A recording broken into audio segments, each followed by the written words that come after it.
الله الرحمن الرحيم. الحمد لله رب العالمين. الحمد لله نحمده ونستعينه ونستغفره ونعوذ به من شرور أنفسنا ومن سيئات أعمالنا،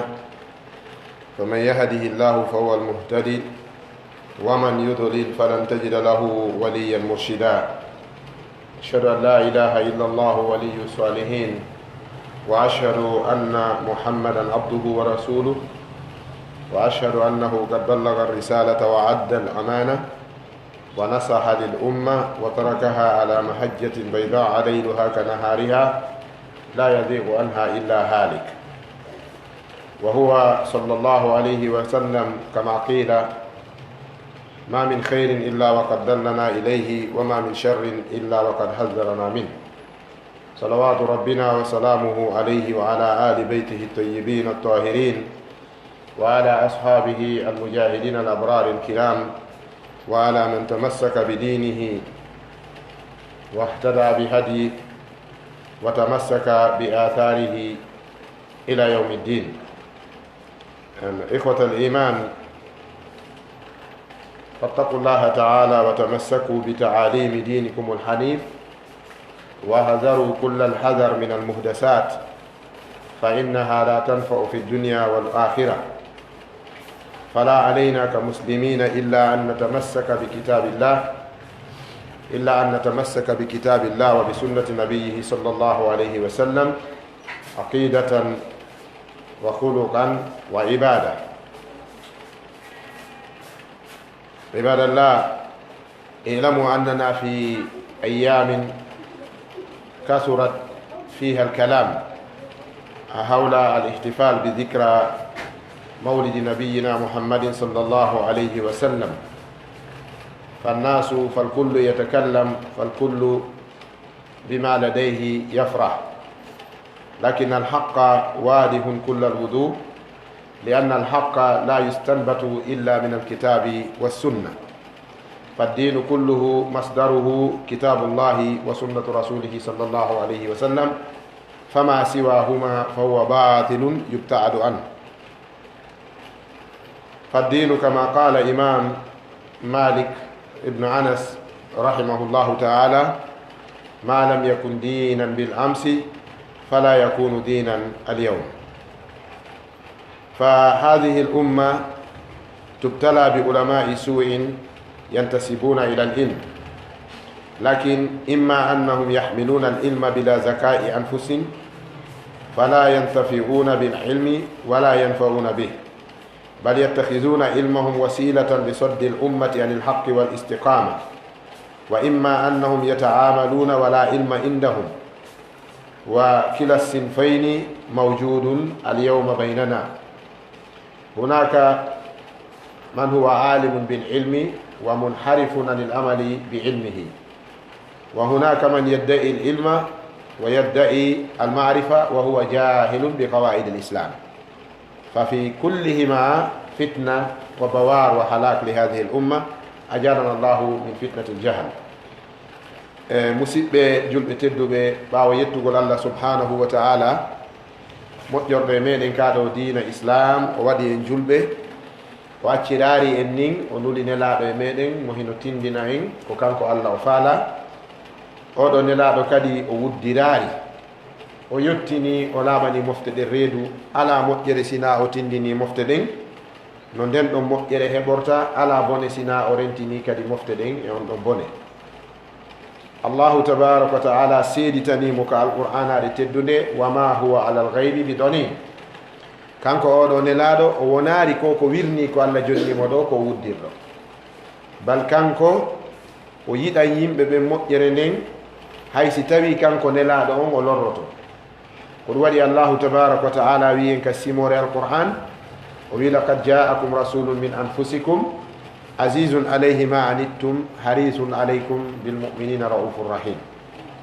laqad ja'akum gomɗi ari on rasulun nelaɗo min anfusikum, immorde pittali moɗon, ɓe mana wona o jinna, wona o malaika, wona o leggal, wona o kullil, wona o sondu.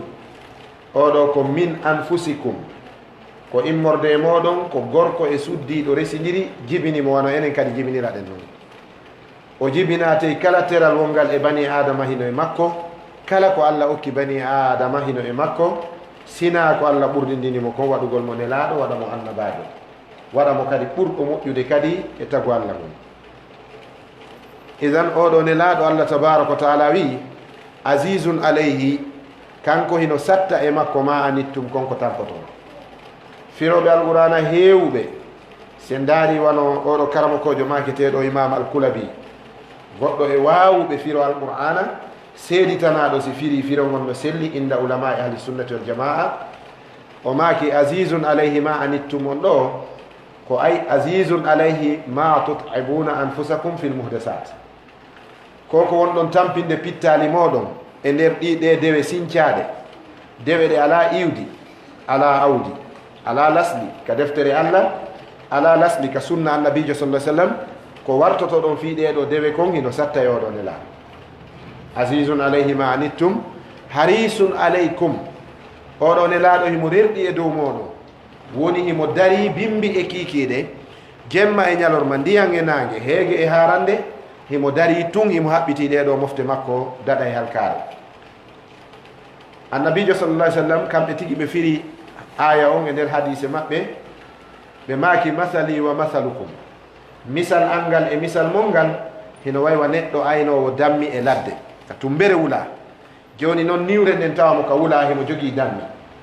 o huɓɓina yiite ka sera ɗa fii wota caafali ɗin iwka burure ala jilomo dammi ɗin ko aynira dammi ɗin so huɓɓini yiite ngen kulloy no woodi wiyete koye ka pular tikka sunnito siko yii yiite koye aray koye ukko nder ton koye warto joni noon oɗo aynowo dammi himo ƴetti linsere himo jogiti linsere himo woppa koye kulloy fi wota koye ukko ka nder yiite nelaɗo sallallah alih sallam maki gokkoy koye no fentiramo nano gokkoy no fentiramo ñaamo gokkoy no rewra dow gokkoy no rewra ley himo haɓɓiti koye natta ka yiite koye suma kono kanko hikoye desidi koye wartoto annabi sa sallam maki masali wa masalukum kazak ko noon tigi min e mon wawɗe hakkude an e moɗon ko noon tigi wayi sago an hay goto yata yiite sago an hay goto rewata Allah ronka heɓude joddi ko golli ko sago an hay goto yangota ko mere kono le buyno desidi kañum ko mere on yanganto buyno desidi yaha yiite ha kanko nelaɗo sallallahu alaihi wasallam ko sifi hoore makko nokkugo ko ɗum wimo e labinatu tamam dandi karama koɓe no wiya nelaɗo ko labinatu tamam ɓe mana ko birkire timminirande gimbal nelaɗo sallallahu alaihi wasallam ko birkire timminirande gimbal o maaki misal an e misal moɗon hino waywa goɗɗo arɗo darni suudu o darni suudu ndun e nder ko maçon jo gollata kon o ari ha nokkugo o diwi birkire nden ɗon yolde woni ɗon o gaynoyi o crépi suudu ndun ha moƴƴi o pentiri ha moƴƴi o jonniti jon suudu ndun saabi on e ɓengure mum nden ari hoɗi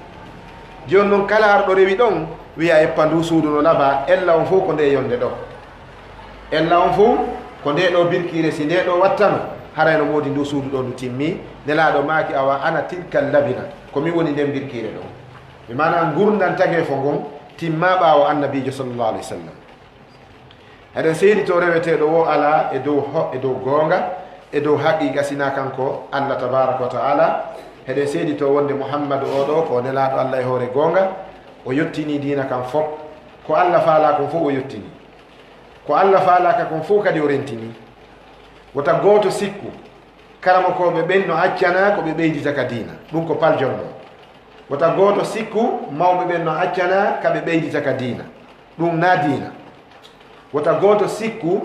wonde haray lamɓe ɓen no accana kaɓe ɓeydita ka diina nelaɗo yettini fou hada din dinu samai ilahi rabbani ko diina asama yankowa jomiraɗo yankowa ko ɗum waɗi o accirari yimɓe leydi ndin waɗugol nder ga ko ɓe faala o jonni diina kam fof nelaɗo yettini ka fof so yii fewno ɗo nini lagine naishu fi hada l intimas wa fi hada tashattut wa fi hada l udwan fewno ɗo hiɗen wuuri e nder ndu lancuru ɗo e ngal sertigal ɗo e o jaggitugol toñidira kon ɗum wurni en e ɗum si tawi no bi lagine wiya lagine bi mawɓe meɗen fertorno ndiɗo leydi ɗo kaafaje maɓɓe ɓe layyi ƴiiƴe maɓɓe fi l'islam hara gila nden ñande ko qur'ana e sunna wonano ñaawirede lagine ɗo en pirayno fi nouvelle constitution en piratano fi ɗum ko ɗum ɗo portoɓe anduno gila ñande islamu naate ndi leydi duuɓi temeɗɗe joyi ma duuɓi temeɗɗe nayi e goɗɗum hannde l'islamu naatuɗo tum portoɓe eni jokke islam si islamu ñiiɓi e ndin leydi wiyetendi Guine en heɓata ɗon konngol ko ɗum waɗi ɓe ari ɓe colonise en ɓe haɓi karamakoɓe ɓen jange tariha le Fouta théocratique ma janngol tariha lagine ɗo hakkude Mandeng e Fouta jogodiral e yurmodiral e nene goto yagal ko wonno hakkude leyɗe maninka e leyɗe fulɓe hande démocratie bonni ɗum fo ka ko ɗum waɗi karamakoɓe tawhide ɓen karamakoɓe aqida ɓe wi hadihi démocratia amrun mal'un o démocratie ko hunde huɗande nde alana ɓalejo nafa nde alana en intérêt nde o démocratie ko jogani en ko lorra e tampere e fitna ndaare hande ka fewndi en ko wiyeteno yurmodiral hakkude ɓiɓɓe lagine ɗum bonti sana ko yagal e wowodiral ɗum iwi ɓaɗodiral e jokkodiral ɗum iwi hay goto la ɓeyna la layla yusigu fawla hande a tawata oɗo no hooli oɗo hay goto hoolaki oya hay goto yiɗa ɗimmo mum fi hen ɗum haysi ko nene gotoɓe ɗo ka anda o yaw kaka arc-en-ciel woniri wo o yakka ka IFDG wo hara ɓen ɗum ɓe ayri ɓe lanni penale jane e toñidiro e kansum kon dogude e leydi ndin kon fi hen ɗum fi intérêt ji personnel e ko yimɓe wona warede o waru hoore ko wonɗo yiwde no wadde ndi leydi ɗo sikkude ko tana samakalajo ndi qatlu nafsil baria nelaɗo sasala mako no wargol wonki aaden goto e hoore tooñe ɗum wiyede aduna fof boni la zawalu dunia aysaru min allahi aw aysaru ila llahi min qatli nafsil baria nelaɗo maaki nde aduna fof bonata aduna fof lancodirta nde wotere ko ɗum ɓuuri newade ka Allah nde wonki wooti ke hewtanari warede wara joni noon hande ɗen mari jelolagine ɓe yalaminoɓe ɗo ñorotoɓe kamba ɓen ko 150 goɗɗum wari hara ko officiellement e déclaré 150 goɗɗum ɓeɗo kadi ni ɓe ɓanni 150 ɗulle ko Allah andi ha on to ɓe suti kadi en torki Allah tabaraka wa taala e Allah ruttuɓe e oɗo bone ko honɗum woni wadde ɗum fof e saabu ko be landitoɗe hoore meɗen fi hen ɗum ɗiɗo boneji ɗuɗiri ka hoore leydi ɗo alqur'ana kañum jonnino jaabawol mum ngol duuɓi wulure e goɗɗum allahu subhanahu wa taala wi inoyen zahara alfasadu fi lbarri walbahari bima kasabat aydi nnas zahara alfasadu boneji ɗin feeñi fi lbarri ka hoore jorɗi walbahari e ka ndiyan bima kasabat aydi nnas saabu ko juuɗe yimɓe ɓen faggiti kon allah tabaraka wa taala yetno ken e aya goo ka qur'an o wi wama asabakum min musibatin fa bima kasabat aydikum wa yafu an kathir kala ko heeɓi on immorde bone e nambara fellite ko saabu ko juuɗe mon ɗen faggiti kon wurin ko ɓay allah no accude ko ɓuuri heewde kon sina ɗum so tawi gardijo jonnama finkari yo hiwu yimɓe ɓen o ƴetti ndin finkari ɗon o fewtini jama o huuli a huuli o acciti lowande nden o wari ɗon goɗɗo ko honɗum hananno laamiɓe leydi ndin ko hollugol wonde awa ko ɓe laamani ko jama on ɗum wattata e leydi ndin on warɗo ɗon o nangete o warte an nafsu bin nafs ɓayo itti wonki kanko kadi wonki makko kin itte public o fellu public o wari kanko kadi o felle public o ware ko wiyete ko la loi de talon kono c'est le contraire purement le contraire so tawi on tigi wari si tawi koye hoore defandugol laamu ngun suray on tigi si on tigi watti ke teni hande kadi o anda peuple on ko andi ko pouvoir on kala jonnaɗo teni e finkari on ɗon o anda hande kadi jama on ko andi ko lanɗo on donc ɗum ɗo no hulɓini ko hunde bone molanaɗo on dogude hoore meɗen ɗo en torki allahu subhanahu wa taala yo allah nangu toñoɓe ɓen o ittaɓe dow toñugol ngol o yurmina kadi wonaɓe toñede ɓen o jonnitaɓe haqqe maɓɓe ndimu maɓɓe ndi leydi meɗen saabu en ala nokkugo ka wuuren ɓuuri ɗo si en wuura e gurdan tedduɗan gurdan hisuɗan gurdan mantorɗan kaka meɗen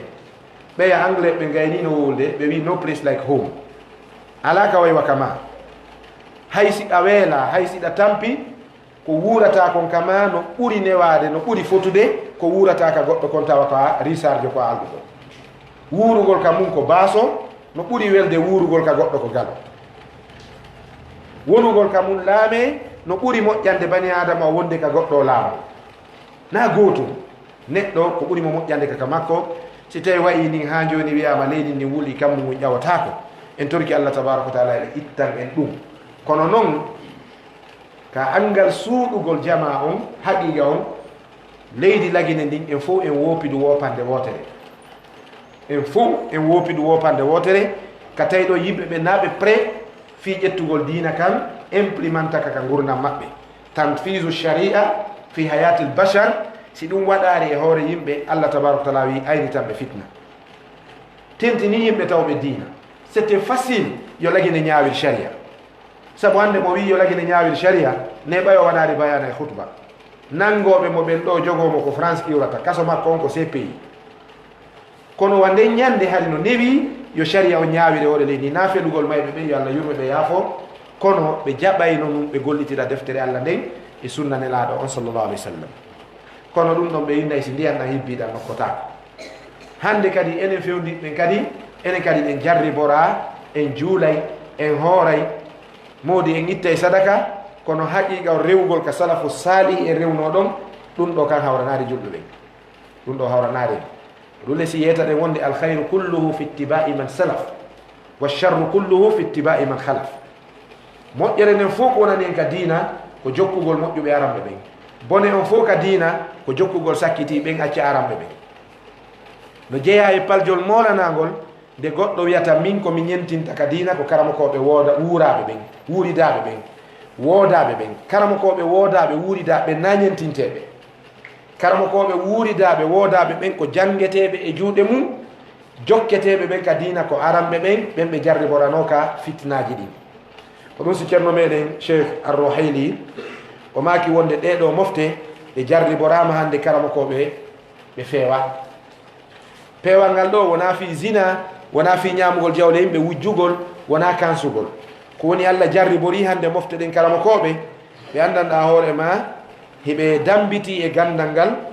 kono noon ko imma ɓe ƴettirari gandal ngal wonki laaɓuki anni e moƴƴo ko ɗum waɗi ɓe ala nafirde gandal ngal ɓe ala nafitorde gandal ngal la yantafi'una bil ilmi wala yanfa'una bihi ɓe ala nafitorde gandal ngal ɓe ala ngal nafirde tage fo ɗon ɓe jogitike gandal ngal on ɗum wasila li saddi l ummati anil haq ɓe jogitike gandal ngal ko ɓe sakkoro mofte ɗen e gonga on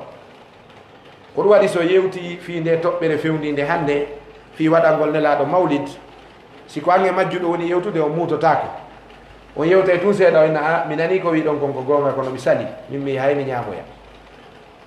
kono siɗa yewdude e jannguɓe haɓɓitiɓe ɓen mawlid wuura e ndi leydi ko bindi ɓe addanayi ma ɗin bindi ɗi ɓe addanayi ma ɗon noon ko bindi selluɗi kono ɓe dallinoroɗi e nokkure ka sella hande en yii hande en feccike leydi ndin haala wingil no ɗuuɗi fi o mawlid heɗe nini radio privé ji ɗin woɓɓe no wiide ɓe wiɓe mawlid waɗetake ɓe ko ayɓe nelaɗo ɓeeɗa kadi no wiwde ɓe wiɓe no ɓe waɗa mawlid ɓe famari oɗo nelaɗo isan no wawi wonde yimɓe ɗiɗo oya wiya rawni oya wiya ɓawlitaɓe ɗiɗo kala ɓe mari gonga ko ɓuri wonde naafiqi lagine ko wi o wawa terte fo mo ɓe yo jokku tun ko faala yimɓe ɓen hanaka tertede annasu la yanbaghi an yutraku fi sharri li anna tarka annasi fi sharri fitna yimɓe ɓen hanaka yimɓe ɓen acce e nder bone si ɓe accama e nder bone ɓe haɗaka ɓe rewɗinaka ɓe hulɓinaka bone on ɗum wona e fitna Allah tabaraka wa taala laaɓani e alquran o wi wattaqu fitnatan la tusibanna allazina zalamu minkum khassa huule bone mo andanɗa hoore ma so ari wona toñuɓe ɓen tum bone on nangata ɗum no hana dénoncéde si tawi yimɓe hittini fi hunde ɓe towni fi mayre ɓe ƴawnide hiɓe ɗaɓɓirde ɗum aljanna hino laaɓan ma ɗum ala e bindi ko woni haqqe gandal ngal ɗon ko ya laaɓa yimɓe ɓe reeni amma ɓe jokkete ɓe accita bidia o ɓe tawte ka sunna ɗum alanama am wama ala rasuli illa albalahu lmubin fawaki ɓeɗo nelaɓe sina yettingol kon ɓe wiyaɗo ar rasul ko al ulama wama ala rasuli fawaki karamokojo on illa albalahu sina yettingol li anna al alima warisu nubuwa eɗen gandi annabajo on yani karamokojo ko ronuɗo annabaku nelaɗo sallamaki al ulama warasatul anbiyai yani karamokoɓe ɓen ko ronuɓe annaba ɓen bidiaji ɗin no hana dénoncéde wano boneji ɗiɗa ɗiya dénoncirité noon ko ɗum waɗi soufianu sawri yo Allah yurme mo o maaki albidatu ahabbu ila iblisa min almasiya fa inna almasiyata yutabu minha wa amma albidatu fala yutabu minha. O maaki kanko Sufyanu Thawri o maaki bidiya on no yiɗa ka iblisa ɓuri ɗiya bakkatuji mandite moƴƴa waɗowo bidia rewirowo Allah hunde nde shar'inaka iblisa no weltori on ɓuri o ya saliɗo argo rewa Allah tawa golle mum ko yeddugol Allah wano yarowo beere waɗowo zina si darnama ɗo neɗɗo rewowo Allah kono ko bide o rewirta Allah e neɗɗo yahowo waala to ɗen honno ɓe innatade sebalaya ñallayarde beere hira wadde zina si ɓen ɗiɗo darike ɗo iblisa ko ɓurani ɗum ko o waɗowo bidia jomiraɓe gande men hawnigoy si ɓe wowli ɗum sikka ɓe yani e jama kono Sufyanu Thawri fa min abrasi ulamai l umma ko ɓe wi kon malikiyankoɓe ɓen mazhab maliki on himo tuuga e Sufyanu Thawri mazhab hanabila on no tuuga e makko ko karama kojo molanteɗo makete Sufyanu Thawri fottana wonde ɓernumo wuuri on e muɗum karama kojo heɓaki heɗaɗo nananaɗo laaɓanno mofte ɗe reedu yangani mofte ɗen hewtimo ko ɓeynatamo ko khadimul umma Sufyanu Thawri o maaki joom bidiya on iblisa no yiɗi joom bidiya on ɓuri joom geddi ɗi o maaki sabu neɗɗo wonɗo yeddude Allah on ko préfi tuubugol amma neɗɗo waɗowo bidiya on wona o pré tuubugol mandite moƴƴa darne ɗo neɗɗo waɗowo bidiya e neɗɗo yeddo Allah joni wiyen tum fimowo cigarette e waɗowo mawlid darne ɓe ɗiɗo ɗo wiyon ɓe an o fimowo he o wiya kisanno imam dare ɗon miɗo tori on duwa nani o cigarette moƴƴa siko yarowo beere sa wolanimo ɗo fi bone beere han ko honɗum o wiyata o wiyay karama koye miɗo tori Allah Allah sendan e ɗum himo faala accitude ko woni cheytane no haɓɓimo amma rewirowo Allah bidiya sa fuɗɗike mo yetade fi bidiya on ko honɗum o wiyayma hey ko an siɗa mari aljanna jogamo toon minen ɓe nani dow ɗo kaki wonɗi ɗo mokko ba hooloraɗo o wi wonde o nangi lawol tijjani si tawi ɗum naɓa yiite yo Allah nadumo yiite tawi le ngol lawol tijjani ko lawol puygol lawol woɗɗodirgol e haqiqa ngol e diina subhanallahi l azim ndaare goɗɗo goo no wiye imam al-Ghammari komo haddisu suufi ɓe innatamo imam al-Ghammari kanko ko wi la naarifu tijjani indana illa ka dajjali li hadihi l umma o wi minen komin andi tijjani e ɗowɗe mofte ɗo ko dajjal eɗo gandi noon nena sanam mako no sayakunu fi ummati dajjalunaɓe mana masihu dajjal ko goto kono dajjali yankoɓe avertisoɓe pibliyanoɓe masihu dajjali lawol makko ngol buy aray imam al-Ghammari kanko maki Ahmed Tijjani no jeeya ɓen dajjalunaɓe kono hande sa yewti yimɓe ɓe fi tariqa to tijjani ko ɗum ɓe wiyema siɗa faala wowlu sa faala accu ɗon minen ɓe ɓorota o yi ko noon kadi o mawlid kadi sa yewti yimɓe ɓen fi bid'iyatil ihtifal bi mawlidi nabi sa sallam kono ɗum ɓe wiyema si ɗon faala wowle so faala acce minen min waɗay min tefa ko yaltoyta anda noon jon diina kan Allah tabaraka wa taala o nuli nelaaɗo kala wopodirɗe on nelaaɗo ɗon o tawoy Allah min naari oustage bari nanngaymo min naari oustage kaari nanngaymo ma ceerno kaari nanngaymo kono Allah kan nanngaymo ayje ɗe no windi ka surat al imran Allah wi yawma tabyaddu wujuhum wa taswaddu wujuh fa amma allazina swaddat wujuhum fa amma allazina abyaddat wujuhum fa fi rahmatillahi hum fiha khalidun wa amma allazina swaddat wujuhum akafartum ba'da imanikum daroɗen noon taw Allah wi ñande geece rawnita geece goo ɓawla sahabaɓe huda sa'ul iman ɓe ndaari Bilal ɓe ndaari sahabaɓe wonnoɓe ɓaleɓe ɓe ɓeyni he Allah noon kam mani ɓawla yeeso nelaɗo sa sallam Ibnu Abbas maki ñande geece rawnoyta e geece ɓawloyta geece rawnuɗe ɗen male geece ɓawluɗe ɗen malkise nelaɗo maki wona ɗe geece ɗo ka mbaadi ɗo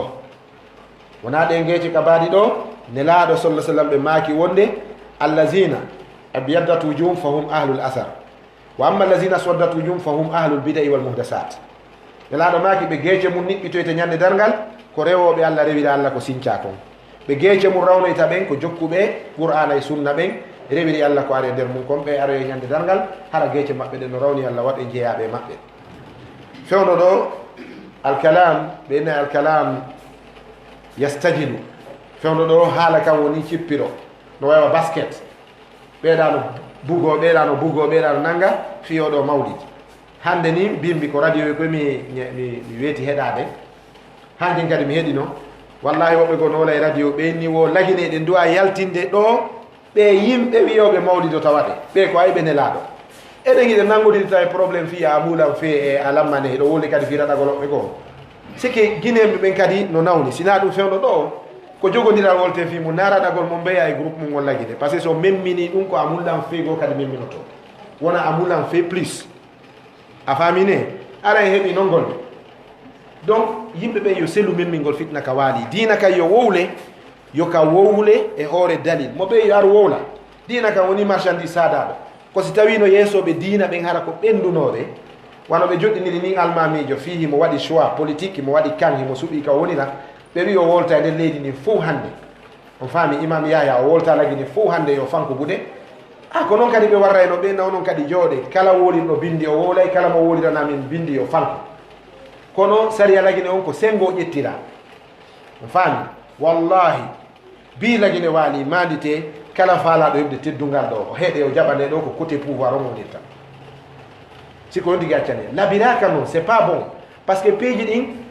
ala hay fus ko luttata Sékou Touré laamike ko laami ɗo il est passé général Lansana Conté laamike ɗo ko wi président jo mo goɗɗo ƴetti hayre bugi président o fewti gardi koro o wi non ta fellumo mi tamƴini ko wiyete ade yurmeteɗo ko han ɗon ka par ce que yiɗum lagine ɗo matutu elleɓe ɓe sakkilo ɗo Lansana Conté goɗɗo ƴetti paɗal fiiɗi président on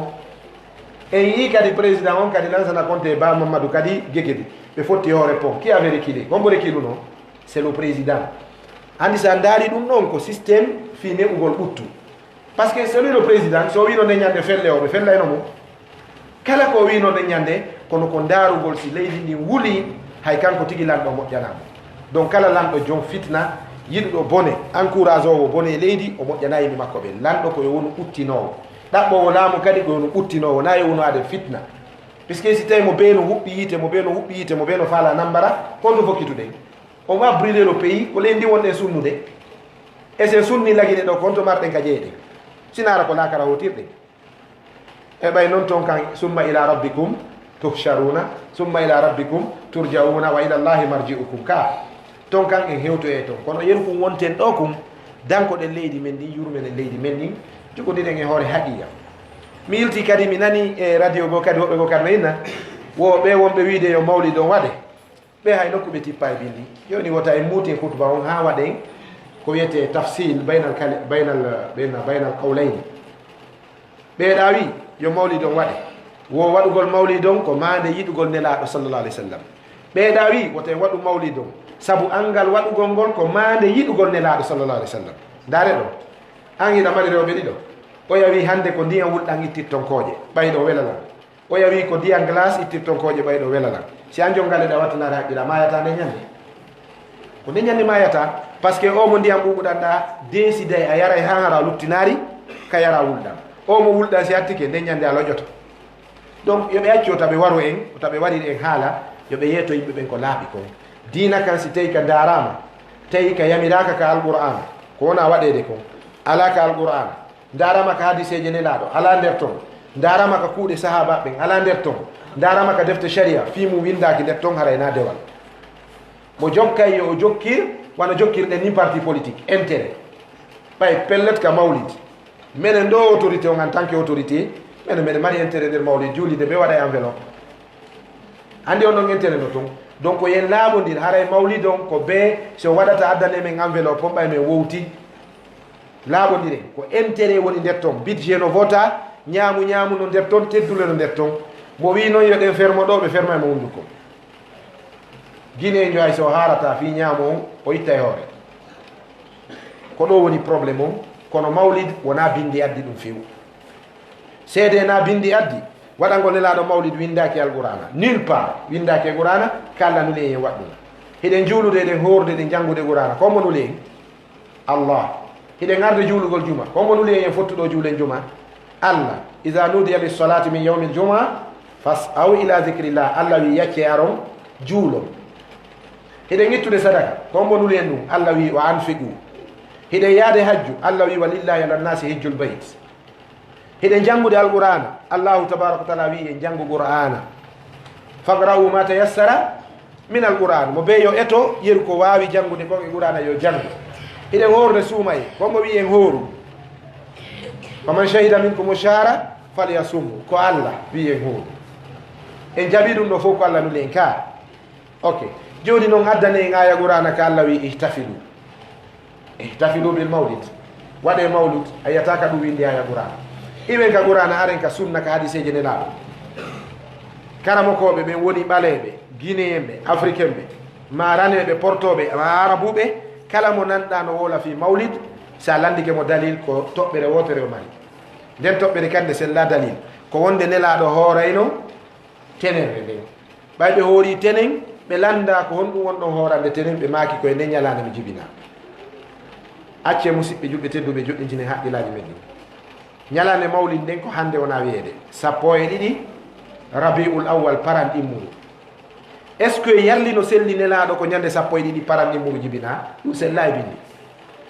sella hadise no woodi wiwɗo ko ñande 12 o jibina hadise no woodi wiwɗo ko ñande 13 o jibina hadis no woodi wiwɗo ko ñande 6 o jibina hadis no woodi wiwɗo ko ñande 23 o jibina hadiseji ɗe no ɗuuɗi alkalamu fi yawmi l mawlid ko kalamun mukhtalafun fihi ko konngol lurrangol e muɗum ɗum fottanaka ko honɗum fottana ko wonde nelaɗo ko maayi koɓe faati alayhi salatu wassalam ko ñande 12 rabiul awwal ko fatagol maɓɓe ngol fottana ñande 12 se ƴetti defte siyaruje ɗen ɗe fof e majje husu siyara alami nubala ƴetton defte wiyetede siyaru alami nubala ƴetton tuhfatul absar to onode tuhfatul amjad fi madhi rijal ƴetton asiratu nabawiya li ibni hisham ƴetto yawka boukhari wafatu rasulillahi sa sallam hadis on no toon wonde nelaɗo ko faati ko ñande 12 rabiul awwal woni paran ɗimmuru ko honɗum woni lurraka e muɗum ko wonde koye tenen ɓe jibina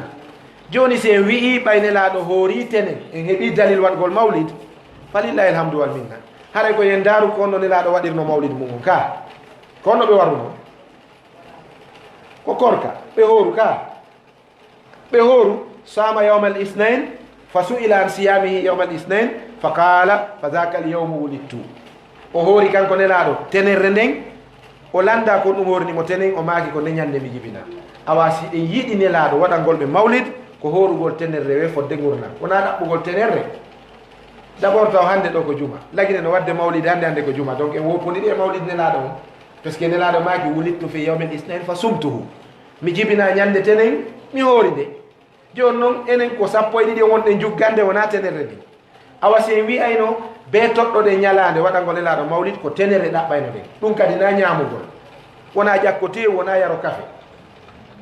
ko on waɗano ɗen ko hoorugol tenerre we fodde gurdam fa hada mawqifu ahli sunnati wal jamaa tija al ihtifali bi mawlidi nabi sa sallam ahlu sunnati wal jamaa ko ɗo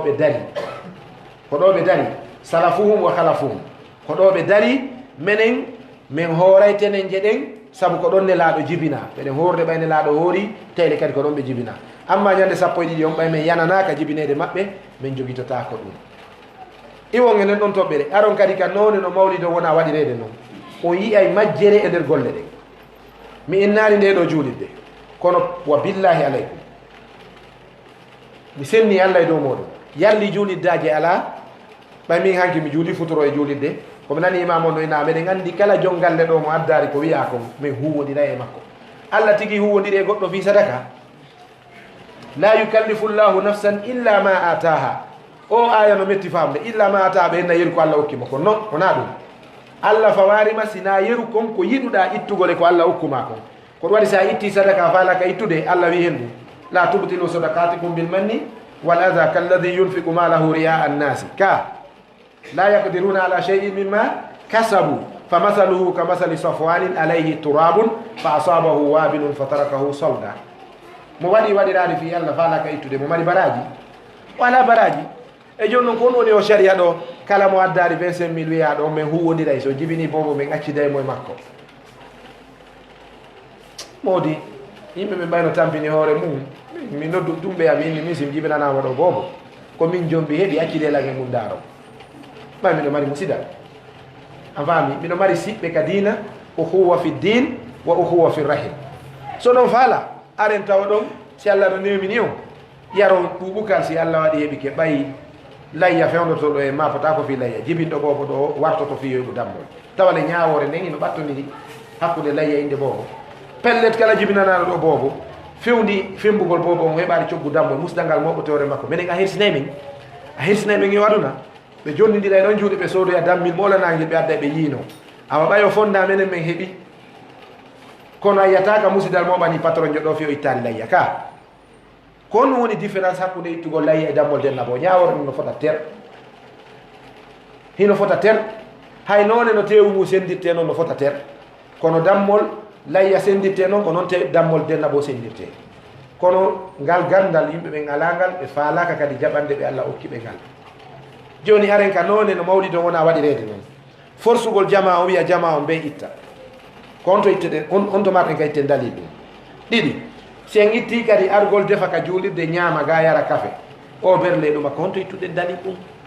e ngala ɗum sen ari kadi noone no wonɗen jangguinde qur'ana on noon hino serti eno sharia wiri mi par ce que mi anda nde ɗo juulirde de ɓay komi nulanaɗo argol waɗa hutba nanggal ngal kadi yaa e noon ɓe nayi koɗo soppay hulama o gasa mi botidira on ɗo simi nanggal ngal mi yaa yo Allah moƴƴi hakkudeji moɗon hara on haɓari ɓawa faami si tawi kala mo hawranari ko yo yaafo kono noon kala mo hawranari min komi torotomo ko yo yaafo ara o walidari e mone an hande o heɓo ka Allah ɓay mi seedatami ɗo wola ɗum ha ñande ɗin ɗin ubba e hoore am mi faami donc allahu tabaraka wa taala ko wi en ka alqur'ana si tawi hinde jangede wa iza quri alqur'anu fastami'u lahu wa ansitu la'allakum turhamuna se sendiɗo alqur'ana arnen ko honno nde wona jangirede hiɗe sendude alqur'ana o wiye yo goɗɗo goo udditanmi joni wano ka men ɓenna joni haray yo laabe udditu haray si laabe udditi timbi waɗa e katmo timbo duwano e waynodire nde ɗo diwe ɗo ganno Fuuta si wii timbo si wii timbi baskot fof ko ɗon naati Fuuta si wii timbo Haute Guinée fof ko ɗon naati Fuuta si wii laabe Sénégal e Guinée Bissau ngaabu fof ko ɗon naati ɗum ko yeɗodiral ngal mawɓe men waɗuno yeɗodiral moƴƴal fi yo yurmede woni hakkude ɓiɓɓe lagine mo ɓe no mari geɓal ton kono wona sendornen no woni ella si gaynama sendede Alaji Mamadou en janggana en hanka ulaika humul muflihuna si ɓe gayni ɓe pooco ma salli jon pooco 1,500,000 no waali hakkude si gaynama janggede ko ɗin sendete joni bo be ko hawjirta ɗon ko tawi e gaynano janggede andaɓe wawata janngude si a nani iidore nde a sikke naɓɓe nder atelier broderie hay goto heɗanta ko goɗɗo ko ni Allah wiri e qur'ana janggire Allah subhanahu wa ta'ala ko wi wa iza quriya alqur'anu fastami'u lahu wa ansitu la'allakum turhamun awa goto ƴetta janga fo heeɗo sitta ɗum ɗon goto ƴetta janga fo heeɗo kono on noon e jangin ɗon hay goto ala heɗade o ya ɗum ko bonere nedi noon e Allah tabaraka wa ta'ala e ko ɗum waɗi o yaafoto ñande goo men yewno diksi wattingol mawɓe suka immi o wi o ŋacca hakkede julɓe ɓe jooɗiɓe ka berɗe ɓe immo ɗum ko fewno fida o watte wono duweede tout suka on inni wo heewi baba en o ŋacca hakke nelaɗo maki jottaki ka berɗe imme goɗɗo goo wi he ɓe yawrema ɗon min ƴettantama nelaɗo maki aw ko to yamen woni alaji julde sal mawɓe no diksin ko honɗum ɓe maaki ɓe ɓangi ɓe feewi yetto ɓe inni baba aneyaki ɓeɗa boni nedi minen men mawɓe men waɗa wiya wattake fo wi wala alaji en taw ŋaccamo ɗum ɓe tappi suka on ha ɓernde jama on ɓutti ɓe fewti jama on kadi ɓe inni mawɓe on